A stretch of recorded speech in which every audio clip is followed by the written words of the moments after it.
New tonight, a simple game of numbers means even one victim who falls for a robocall scam makes it worth their while for the scammers. How you can prevent yourself from becoming the next victim. It was absolutely not surprising to me whatsoever. Prosecutors believe a 36-year-old suspect killed a man to practice killing his ex-wife in Browns edition last year. We have new details tonight on that case. Also, the FDA has expanded Pfizer's COVID vaccine authorization to kids ages 12 to 15. Today, we're explaining next steps for getting that vaccine to teens and tweens.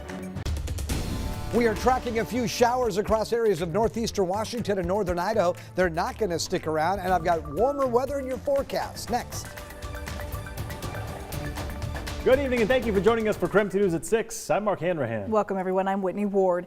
Well, you may have heard a startling statistic about the Spokane Police Department recently, a claim that it is the third deadliest police department in the entire country. So where does that number come from and just how accurate is it? Our Casey Decker explains tonight. The number comes from this website, mappingpoliceviolence.org. It collected data on people killed by police across America's 100 largest cities between 2013 and 2020. Spokane had 17, an average of a little over 2 per year. Then the site did some math in order to basically compare the city's death rates per capita. Specifically, it extrapolated how many deaths there would be if every city had exactly 1 million people. By those calculations, Spokane would average 9.9 killings per year, and that would in fact rank it third amongst those 100 cities. And when you look at that at face value, that would understandably have an emotional impact on a lot of people. Spokane's police chief Craig Meidel doesn't dispute the hard numbers, but he says the way the data was analyzed doesn't tell the full story. He posted a video last week that broke down some of his complaints. Spokane does not have a population of 1 million. In order to get to that 1 million threshold that they use, we would have to multiply the Spokane population by almost 5. He says in doing this sort of per capita math, the data basically gets skewed out of proportion. The smaller the sample, the bigger the change you're going to see with even 1 degree of change in that sample. For instance, Spokane police killed 1 black person over the 8-year span. But if Spokane had 1 million black people, that would equate to an average of nearly 28 deaths per year. And though that figure may be mathematically correct based on an algorithm of a population of 1 million, when you provide the context of that data, which is using 1 African-American death in 8 years, I think that gives people a different perspective. Furthermore, by choosing the top 100 cities, Spokane gets compared to New York and LA, but not to similar-sized cities like Boise or much smaller cities. Still, the raw data does show Spokane's police force is deadlier than those in several larger cities. Those 17 deaths over 8 years, still more than we saw in places like Boston, Tampa, and Miami. That's why Meidel acknowledges there's still a lot of work to do and that managing use of force remains one of his top priorities. We're constantly looking at different ways of honing how our officers are engaging, from our use of force review boards, which every month looks at every single use of force. Casey Decker, KREM 2 News. The FDA announced this afternoon it is expanding emergency use authorization for Pfizer's COVID vaccine for kids ages 12 to 15. This FDA action will be followed by the advisory committee's meeting, which is currently set for Wednesday. A draft agenda posted online says a vote would happen early Wednesday afternoon.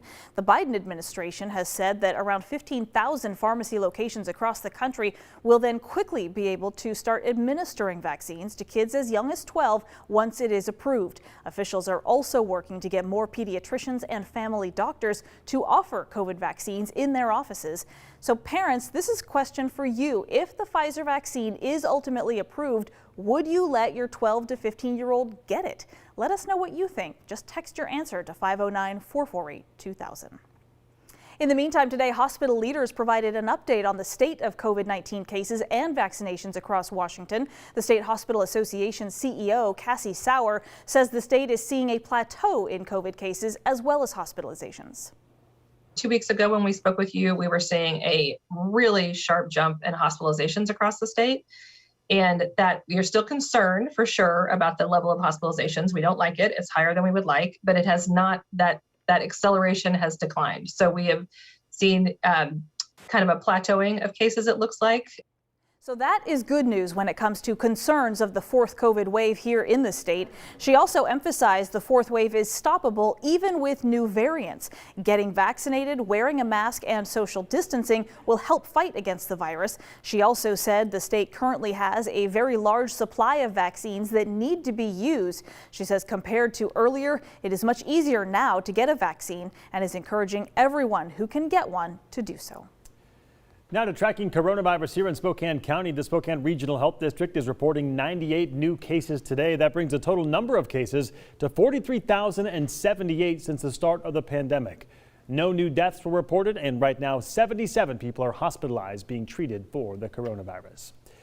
All right, let's talk weather. A decent start to the work week with temperatures hitting the mid-60s. Let's get straight to meteorologist Tom Sherry. And Tom, it looks like things are just going to get warmer from here on out. Yeah, I'm looking at temperatures in the low 70s by the time we get into tomorrow. And I think much of this week really will be in the 70s. Now, we've been able to fire up some showers across areas of northeastern Washington and northern Idaho. They were more numerous early on. We got some rain here in Spokane, at least on the South Hill and south of our station, south of the 57th area. Now, keep in mind, I think that most of the shower activity will decrease after the sun sets, which will be just after 8 o'clock tonight. Right now we're at 64 degrees. Wind is out of the southwest at 8 miles an hour.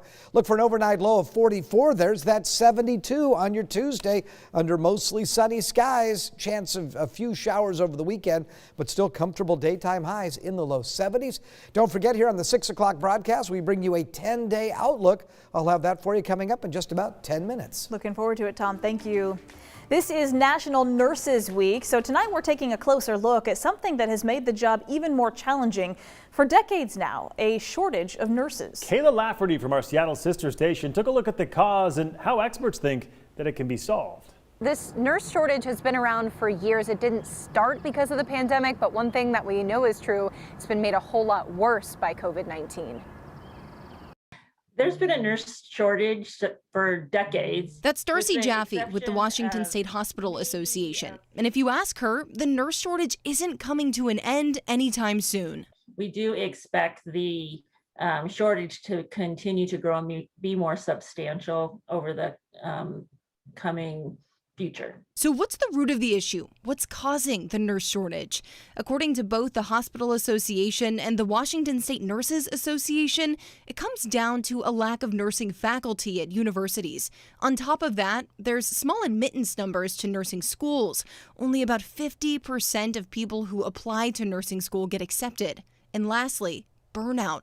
Many nurses are overworked and tired. COVID-19 exacerbated the problem. The pandemic kicked the shortage into overdrive. Nurses left the profession. They said, this is not what I signed up for.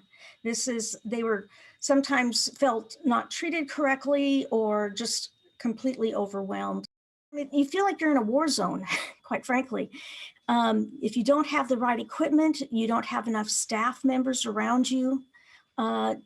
It is quite overwhelming. Do you think that there is a clear way out of this nursing shortage? Is there a way that this could be resolved eventually?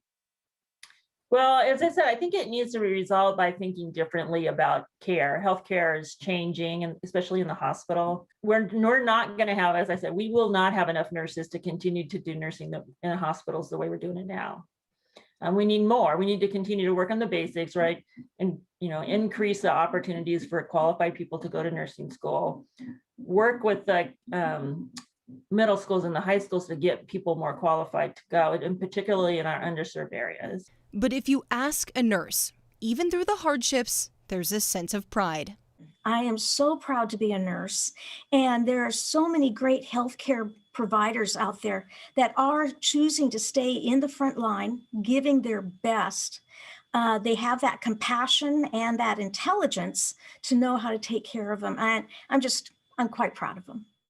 That was Kayla Lafferty reporting. So in honor of National Nurses Week, we want to know about a special nurse in your life. So text photos and comments to 509-448-2000. We'll give them a shout out right here on KREM 2 News. Don't forget to tell us their name and where they work. We just can't say thank you enough to all the nurses who keep showing up every day. Especially this year. Right.